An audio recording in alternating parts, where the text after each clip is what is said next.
Nós acreditamos na força da educação. Vidas podem ser transformadas por meio do conhecimento. E o ponto de partida é aqui.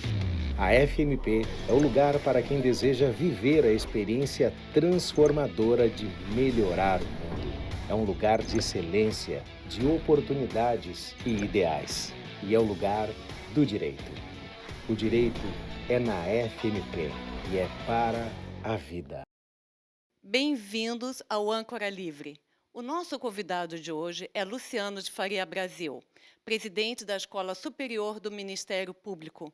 Ele vai falar dos desafios do ensino jurídico, especialmente da era tecnológica e da inteligência artificial. Seja muito bem-vindo, Luciano, na sua estreia do Âncora Livre. Muito obrigado, Terezinha. É um prazer conversar contigo e conversar sobre esses temas, né, que sempre me apaixonam. O tema da tecnologia, da inovação e tema da tradição também, que é o tema do ensino jurídico, né? Se é algo que é tradicional, se é algo que tem feições conservadoras, é o ensino jurídico. E a gente procura uma maneira de equacionar justamente essa tensão entre a necessidade da inovação, a introdução da tecnologia no dia a dia do ensino e, ao mesmo tempo, preservar tudo aquilo que o ensino tem de mais forte em termos de tradição e em termos de estrutura, de apresentação do argumento, enfim, tudo aquilo que a gente aprende nas faculdades e que é passado de geração em geração. E o que tem mudado na formação acadêmica com o avanço da tecnologia? Eu acredito que, assim, do ponto de vista da estrutura de prestação do serviço, o que a gente tem hoje, assim, que os alunos não tinham, assim, na minha época, assim, a gente tem uma tela interativa, a gente pode, o professor escreve na tela com a caneta e ele pode exportar ao fim esse material todo, converter num arquivo, fazer o upload no Moodle. Essas aulas são gravadas aqui na FMP, elas ficam à disposição dos alunos que não puderam comparecer, elas podem depois assistir a aula, tem os materiais todos de apoio. Você tem toda uma estrutura de comunicação que torna hoje muito mais fácil, né, você buscar isso. E nós estamos avançando um pouco no tema da inteligência artificial, que vai certamente revolucionar o ambiente do ensino jurídico, né? E ele pode ser impactante tanto para o mal quanto para o bem. Você tem eu fui fazer uma palestra numa faculdade no interior e eu fui brincar, tinha centenas de alunos, quem é que usa o chat GPT para fazer o trabalho da faculdade? Eles estavam todos levantando a mão, não levantem a mão que os professores de vocês estão olhando. Então, o que nós temos que hoje orientar os alunos? Assim, como fazer o uso ético dessas ferramentas? E enfatizar a necessidade da curadoria humana sobre o resultado. Né? Porque o resultado ele tem que ser conferido, se ele é correto, se ele atende às finalidades a que foi proposto, se os dados que ali constam podem ser conferidos, checados e realmente dotados de veracidade. A gente tem que ensinar os alunos a fazer isso, e não só o aluno, o profissional do direito, porque é muito fácil hoje você fazer um uso acrítico das ferramentas. À medida que elas se desenvolvem, até pouco tempo atrás, o pessoal jogava uma pesquisa no Google. Hoje ela joga numa ferramenta de IA, que pode ser inclusive a ferramenta do Google. Para quê? Para que a resposta venha estruturada. E, então, nós temos que, primeiro, tomar ciência desse mundo, entender o processo de evolução tecnológica, que é muito rápido, e incorporar, de alguma maneira, isso ao ambiente docente. Tá? Ensinando os limites éticos que você tem que... quais são os cuidados que você tem que ter. Agora mesmo nós temos uma declaração já de pré-interesse, está em pré-lançamento, um curso de IA para produção de textos jurídicos para profissionais do direito. Então, como é que o advogado pode usar? Como é que o promotor pode usar? Como é que o juiz pode usar de maneira ética? Recentemente, nós tivemos uma magistrada que sofreu uma sanção disciplinar e foi desligada da magistratura pelo uso indiscriminado.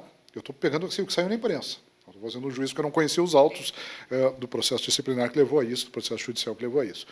Mas são sentenças padronizadas. Não é isso que se quer.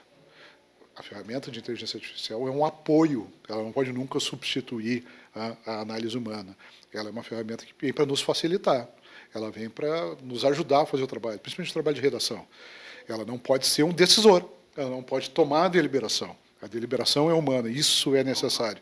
E a curadoria do material, isso é muito importante. Até porque, e aí nós falamos no ambiente de ensino, né? Se eu fizer uma experiência assim, se eu ficar doente um dia e mandar um trabalho para a minha turma, faço um trabalho sobre determinado tema, e a turma toda fizer jogando no ChatGPT, ou no Grok, ou qualquer outra ferramenta disponibilizada, e eu fizer uma pergunta na aula seguinte, cara, sobre aquele tema, cara, o que vocês aprenderam sobre isso? Ninguém vai lembrar de nada, porque não há o trabalho de pesquisa, a resposta vem pronta. E se não há curadoria, você não vai lembrar de nada mesmo, é simplesmente uma tarefa que foi cumprida, foi disponibilizada e nada foi fixado. Porque o fundamental no ensino, de qualquer natureza, no ensino, seja no ensino fundamental, no médio, no ensino superior, é a fixação dos conteúdos, para que você possa carregá-los para o resto da vida e usá-los no seu ambiente sociocultural e no seu ambiente profissional. Então, tem todas essas questões. Eu tenho a seguinte técnica, assim, trabalho, se quiserem fazer, eu dou em sala de aula, distribuo as folhas, todo mundo tem que fazer à mão. Né? Excelente. Faz na minha frente. Por quê? Porque eu tenho certeza que será um trabalho autoral feito a partir da pesquisa que existe naquele momento. Mas, ao mesmo tempo, como eu te disse, nós temos que ensinar o profissional do direito e os aspirantes a profissionais de direito, que são os nossos estudantes, a utilizar toda essa estrutura. Não só a estrutura física, das telas, as disponibilidades existentes, mas as ferramentas de software, os algoritmos e as ferramentas de IA, que são hoje, talvez, o grande ponto de virada assim, na produção cultural de qualquer natureza. E a produção do direito é uma produção de cultura. Uma análise de norma, uma exegese, uma hermenêutica, tudo isso é cultura. A gente está vendo isso aí nas artes, né? No desenho, no design gráfico, na produção de textos publicitários, de press releases, muita coisa produzida com inteligência artificial. Tem toda essa brincadeira, tem um excesso de travessões no texto e tal, que não é bem uma verdade, mas existem hoje ainda certas linhas que nos permitem inferir que aquilo foi produzido com o auxílio de uma ferramenta não humana, uma ferramenta artificial. Se nós, num futuro próximo, não tivermos mais essa linha divisória, né, quando se tornar realmente indistinguível o trabalho do ser humano e o trabalho da máquina, aí nós precisaremos investir mais na formação ética, para que se tenha assim, uma consciência clara do que está sendo produzido. Porque, em última análise, a responsabilidade é de quem assina, é de quem entrega, é de quem firma, e você pode fazer tudo com auxílio da máquina, mas a responsabilidade é sua, de uma prova, de uma petição, de uma sentença, de um texto doutrinário. Então, esses cuidados têm que ser tomados. Nesta linha de pensamento, quais os principais desafios das faculdades de Direito em relação aos alunos? Que existem alunos jovens e os mais velhos, existem também os docentes mais jovens e os mais antigos. Quais são as maiores dificuldades? Eu acho que essa estratificação etária, ela sempre existiu, né? Eu fui aluno da Universidade Federal do Rio Grande do Sul, lá no final dos anos 80, começo dos anos 90, e cursei de manhã e de noite. Assim, eu comecei na manhã e depois eu acabei me formando com o pessoal da noite. Naturalmente, porque você ia trabalhar durante o curso, enfim, tinha outros desafios, outras demandas, assim, fiz uma trajetória que foi a de muitos. Mas eu tinha colegas muito jovens como eu, que tinham saído do ensino médio, então chamado segundo grau, né, naqueles remotos tempos, e tinha muitos colegas que faziam uma segunda graduação, uma terceira graduação, colegas que vinham de carreiras, colegas que eram militares, que eram policiais, que eram funcionários federais, que tinham ingressado na universidade, e era um convívio muito profícuo, sabe? A gente tinha uma riqueza assim, de diversidade de opiniões. O que acontece hoje? Hoje nós temos diversos graus de inclusão e letramento digital. Eu não sou nativo digitalmente. Eu até brinco, estava contando aqui, eu fui talvez um dos primeiros a ter computador pessoal em Porto Alegre. Meu pai foi aos Estados Unidos e me trouxe um Sinclair, que depois chamaria um TK no Brasil. Né? Você usava um gravador de fita. Então, eu fui apresentado a isso muito cedo, né? A linguagem de programação, tudo muito rudimentar. Né? Mas eu não sou nativo digital, eu já tinha aí 10 anos de idade. Eu fui ter meu primeiro computador pessoal para usos profissionais depois que eu passei no concurso. Antes eu utilizava um material que tinha em casa, né? E fui me tornar realmente assim usuário da internet comercial, ali no final de 99, começo de 2000, ali, que quando eu estava em Lajeado, era promotor em Lajeado, e quando se popularizou ali na região, assim, um primeiro grande provedor ali que atendia comercialmente a região, com internet de escada ainda. Então, eu vivi toda essa fase, que eu chamo de última fase, penúltima agora fase da cibernética, que é realmente do advento da internet para fins comerciais. me considero literalmente, digitalmente aculturado. Eu tenho um certo letramento, mas eu não sou um nativo. Eu não nasci com isso, com meus filhos que já cresceram nesse ambiente, ou esses jovens de hoje, assim, que realmente têm um domínio impressionante. Isso se reflete... Se torna até um vício, né? Sim, sim, sim. Nós vemos hoje um dos problemas da cultura teenager hoje, assim, é justamente essa imersão no universo virtual, que acaba obstaculizando o contato real entre as pessoas e criando subculturas, às vezes, que dificultam a aproximação, né? Você tem... As pessoas se agrupam em tribos virtuais e que têm dificuldade, às vezes, de conversar uns com os outros, encontrar pontos em comum. A radicalização se torna muito grande. E o Ministério Público tem um projeto, o Ministério Público do Rio Grande do Sul tem um projeto que se chama Sinais, que é um projeto muito interessante de identificação desse tipo de ameaça, né, conduzido pelo colega Fábio Costa Pereira e pelo colega Márcio Cunha, que são, justamente, eles ingressam nesse universo, né, nesse universo dos jovens que estão no Discord, que se radicalizam, que fazem apostas sangrentas, enfim. Então, é um mundo que nós temos que lidar. E aqui no ensino, a gente vai conviver com essas gerações, a geração que vai na biblioteca pegar o livro físico, e a geração que vai ler o PDF, e a geração que vai usar a ferramenta de IA. São três universos. Leitura de um livro é insubstituível. Eu ainda acredito que sim. Eu sou um devoto aqui do livro físico ainda, até. Eu vou brincar, assim, parece uma coisa quase fetichista, mas eu gosto do cheiro do livro, né? Aqui. Sim, que é uma obra que eu publiquei em 2021 aqui, Elementos para uma Teoria Geral do Direito Urbanístico. E essa aqui é um pouco anterior aqui, sobre paz, guerra e intervenção no pensamento de Kant, uma abordagem de filosofia do direito. Eu gosto muito de livros, eu sou um bibliófilo. Eu acabei, assim, ao longo da vida, e por ter herdado bibliotecas dos meus avós, do meu bisavô, dos meus pais, eu acabei distribuindo entre várias casas, casa de fazenda, aqui na FMP, na promotoria. Eu acho que eu devo ter uns 8 mil livros, mais ou menos. Que muito maravilha. mais do que eu lerei na minha vida, e que eu tenho a capacidade de hoje, assim, até um espaço médio de vida, de ter contato. Mas mesmo assim, isso é interessante. Eu estou plenamente tranquilo com isso, né? O livro, ele é um objeto fisicamente interessante, e ele é um símbolo também, né, do conhecimento, do que é de melhor. A gente tem que prestigiar o livro. Mas eu leio muito no Kindle também, viu? Eu leio bastante livro digital. É bom, e em várias ocasiões, e para certo tipo de leitura, assim, é muito confortável. E agora eu estou lendo no Kindle no celular. Eu tenho o Reader, mas aqui também é bom. Se a gente aumentar um pouquinho a letra, fica tranquilo. Fica bom. Fica bom. Então, dentro disso, o que seria, então, essencial para a formação de um jurista? Acho que o saber jurídico tradicional, Terezinha, ele não foi afastado. Um bom jurista, ele tem uma boa formação em direito civil, em processo civil, em direito penal, processo penal, em direito empresarial, em direito constitucional, direito administrativo, direito tributário. Ele tem uma noção boa também das disciplinas propedêuticas, da teoria da argumentação jurídica, da filosofia do direito, da sociologia, como elementos fundantes de uma cultura jurídica, tá? E de um espaço de cultura geral. Então, acredito que isso não mudou. O que nós temos? Nós temos aquilo que se adicionou, dos temas que são muito transversais do direito, chamado direito digital. Eu até fiz uma especialização sobre o tema, sob a orientação do professor Juliano Madalena, que é nosso professor aqui, um jovem muito talentoso e que se dedica a esses temas. Mas nós temos todo esse universo. Desse universo vai impactar os conteúdos das disciplinas tradicionais. Você vai pensar no contrato, mas tem o contrato eletrônico. Você vai pensar no direito do consumidor, você tem o consumidor no âmbito virtual.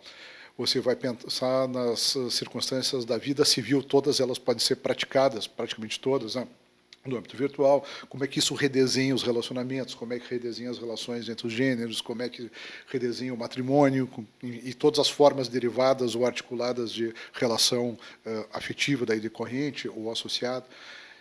Tudo isso está impactado pela tecnologia. E nós temos o tema da tecnologia em si mesmo, assim, porque isso também compõe um campo de incidência do direito. Então, isso tem que ser apresentado, isso tem que ser pesquisado, isso tem que ser objeto de reflexão e tem que ser objeto de produção bibliográfica também.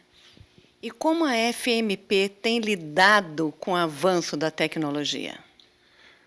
Nós estamos fazendo um esforço grande de adaptação. Nós somos aí dos primeiros a ter uma especialização em direito digital, ou tem cibersegurança, proteção de dados, e temos a preocupação de ter esse tema na grade curricular.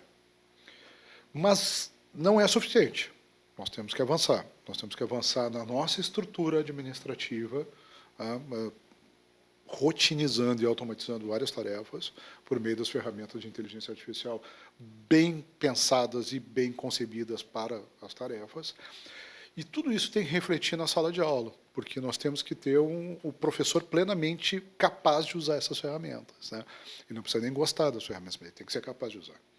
E tem que ser capaz de interagir com os alunos a partir desse contexto. Então, estamos fazendo sempre um esforço contínuo de modernização. Eu te dizia antes, assim, quando a gente conversava antes da nossa conversa aqui diante das câmeras, que nós vivemos um momento assim que tudo é muito rápido. Nós poderíamos passar no passado tranquilamente 1 ou 2 décadas sem a atualização dos produtos ou dos métodos de transmissão dos conteúdos ou dos métodos de estruturação administrativa, financeira, comercial. Poderíamos tranquilamente.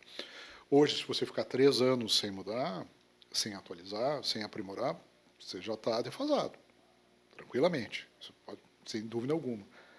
E isso impõe um desafio que agora não basta não errar.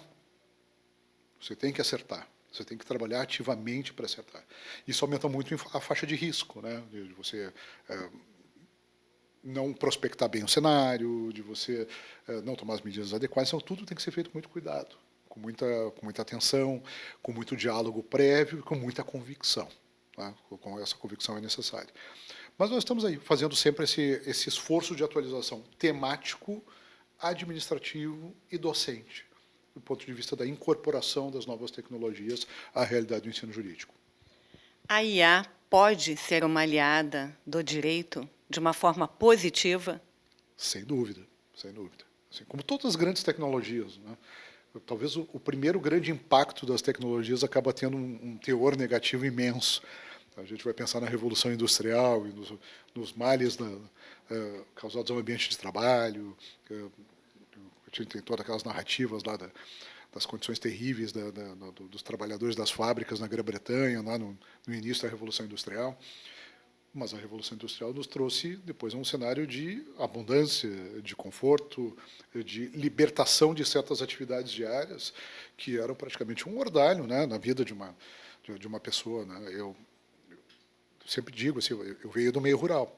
Eu sou filho de fazendeiro, neto, bisneto, e eu consigo projetar exatamente como é que era a vida sem luz elétrica, que não faz tanto tempo, tá, no ambiente rural. E as pessoas elas tinham que trabalhar o dia inteiro para ter um mínimo de conforto. Porque até a mera atividade de lavar e secar a roupa, de passar as roupas, de preparar a comida, enfim, de armazenar os víveres, tudo isso tinha um esforço imenso. E as pessoas foram libertadas pela tecnologia emergente. Né? Foram libertadas. Só para você tomar um banho quente no inverno, assim, as coisas que são tão incorporadas ao dia a dia da gente que a gente não está com isso, é uma coisa muito recente na história da tecnologia. Há 100 anos atrás, quem é que tomava um banho quente no inverno? Você não tinha chuveiro a gás, o elétrico, né? Tinha que aquecer uma tina de água quente para você tomar um banho. E a tecnologia digital, eu vejo ela num estágio civilizacional muito parecido, assim, a gente vivendo ainda os pródromos, os primórdios disso. Então, os efeitos negativos são muito grandes, porque você causa destruição da antiga cultura, enquanto a nova cultura ainda não nasceu. Então, são essas dores do crescimento, né, ou dores do parto, que a gente vive. Mas eu não tenho dúvida nenhuma que a inteligência artificial será uma grande aliada das nossas tarefas culturais, desde que saibamos usar e desde que ela não nos encapsule dentro dos seus limites de programação. E na formação acadêmica, como é que é o espaço? Vamos pensar assim, o professor ele tem como saber se determinado texto foi feito com a ajuda de IA? Hoje, nós ainda fazemos isso empiricamente. Né? Tem esses marcadores e, digamos, forma de estruturação do texto que são muito claras. Né? Se o sujeito entregado de uma maneira crua, você vai ver, olha, o modo de paragrafar, o modo de montar as frases. Já se tem essa noção? Se tem essa noção, é mais ou menos universalizado. Até pouco tempo atrás, para ver como são as coisas, né? Um dos problemas que todas as faculdades de direito tinham era a questão do plágio. Então, nós temos um software antiplágio. Qualquer coisa passa ali para ver se, pô, se não houve num trabalho uma citação indevida de um artigo jurídico sem a devida citação, né, sem a devida referência, sem a remissão específica. Hoje o problema não é mais o plágio. O problema é a produção autônoma de um texto sem a mão humana. Então, nós estamos ainda engatinhando nessa forma de prospecção. E aí nós temos aí nos métodos tradicionais de avaliação. Então, você vai fazer uma prova conosco, vai fazer uma redação por escrito, tá, aqui na nossa frente, vamos ver o seu nível de domínio, vamos ver o nível de domínio do vernáculo, porque é importante, né? Todos trabalhamos com palavras, com o idioma, então é importante que o uso do vernáculo seja... O saber ler é saber escrever. Saber escrever, saber ouvir, saber compreender e saber interpretar. Isso é muito importante. E tudo isso, saber verter em um todo coerente, unificado e sucinto de palavras. Né? Você conseguir produzir textos com inteligibilidade e eficiência. E essa é a grande tarefa do jurista, porque a tarefa do jurista é convencer, persuadir. Você persuade pelo discurso, seja ele oral ou escrito. Então, essa tarefa de persuasão, seja científica, seja num processo, numa peça, ela tem que ser exercitada. Porque isso a IA não vai fazer, ela vai te ajudar. Ela vai te ajudar na construção do argumento, na construção da frase, na estruturação do texto, em paragrafar o texto de maneira mais ou menos homogênea, mas o argumento, quem tem que controlar, se ele é bom, se ele é ruim, se ele convence ou não convence, é aquele que vai subscrever o argumento. Então, a gente não pode fugir disso. Acho que é uma grande aliada, até porque, quando a gente fala de inteligência artificial, é importante dizer isso. Nós estamos no começo. Nós estamos na partida preliminar, nem começou o jogo ainda. Né? No momento que nós tivermos a possibilidade real da chamada General Artificial Intelligence, a inteligência artificial geral, né, que é aquela que vai realmente simular o cérebro humano, né, será um algoritmo senciente, que vai poder tomar decisões autônomas. Aí sim nós vamos estar ingressando num outro contexto. Até porque vamos dividir a Terra com uma outra inteligência, coisa que não acontece há mais de 40 mil anos, quando o homem de Neandertal se extinguiu. Tá? Então, nós vamos coexistir com uma outra espécie, e uma espécie incorpórea, né? Que não tem corpo, que não tem braço, que não sente cheiro, e que não tem a sua percepção ditada justamente pelos limites de um corpo físico. Isso tudo é um tema interessantíssimo assim, para a gente debater. Há muitos alertas, né, de cientistas, empresários a respeito dos perigos. Existe também o choque de gerações, né, dentro de sala de aula. Muito, muito, muito. O choque de gerações, eu diria assim, nós temos percepções geracionais diferentes a respeito da vida, muito claras, a respeito do papel dos gêneros, a respeito de empregabilidade, de futuro profissional. Você vê direitinho, são vários cortes geracionais. E cada um deles com uma percepção, uma ideia, algumas mais aproximadas da minha geração e outros completamente distintos. Tá? A ideia da empregabilidade, por exemplo, isso não, para nós, para a nossa geração, era algo completamente tranquilo. Você se forma e você vai para o mercado de trabalho.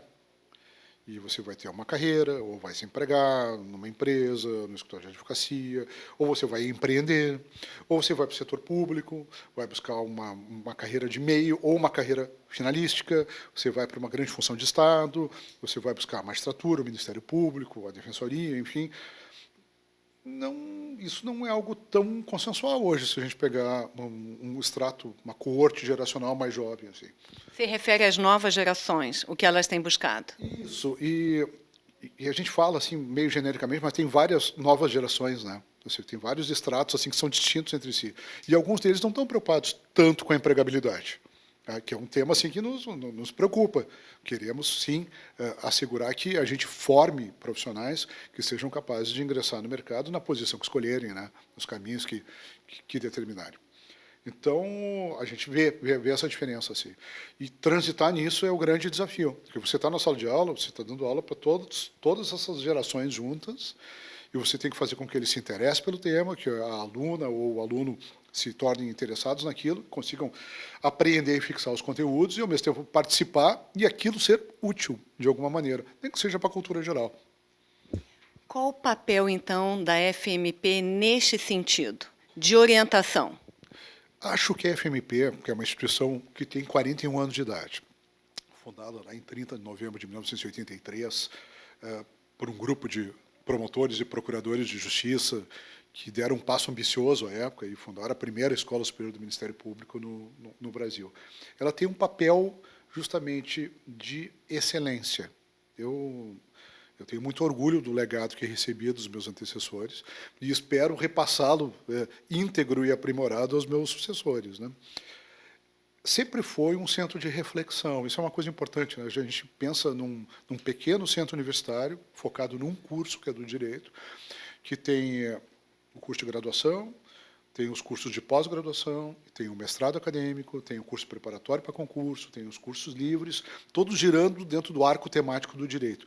E isso acaba proporcionando um ambiente de interlocução, um ambiente de debate. Então, nós temos vários eventos, grandes grupos de estudo, nós temos seminários, e tudo isso ajuda a formar não só os juristas, mas os tomadores de opinião, os formadores de opinião e os tomadores de decisões. Isso é muito importante. Assim, e o nosso diálogo com esse extrato é muito decisivo. A FMP tem um papel muito importante a cumprir nisso. Preservação da tradição do ensino jurídico, incorporação da inovação, incorporação da tecnologia, participação no debate público, inserção no mercado, conversar com todos os segmentos sociais. Esse é o nosso papel. Luciano de Faria Brasil, muito obrigada por passar todas essas informações tão pertinentes sobre o avanço da tecnologia e a sua visão de saber jurídico. Obrigada pela sua estreia hoje aqui no Âncora Livre. Eu que agradeço, Terezinha. Eu acompanho o teu trabalho faz bastante tempo. O Âncora Livre é mais uma trincheira de expressão livre que nós temos no âmbito jurídico, no âmbito das carreiras, e é um espaço privilegiado por ser conduzido por ti, né? Que eu comentava antes, tem uma das maiores networks assim de relações jurídico-institucionais no Rio Grande do Sul e que realmente coloca essa tua rede de articulação de relações a serviço do bem, a serviço do conhecimento, a serviço do consenso. Então, só posso te agradecer e colocar também à disposição de vocês a nossa querida FMP aqui, que fica sempre como um espaço aí que vocês podem desfrutar a qualquer momento. Muito obrigada. A você que nos acompanha, até a próxima.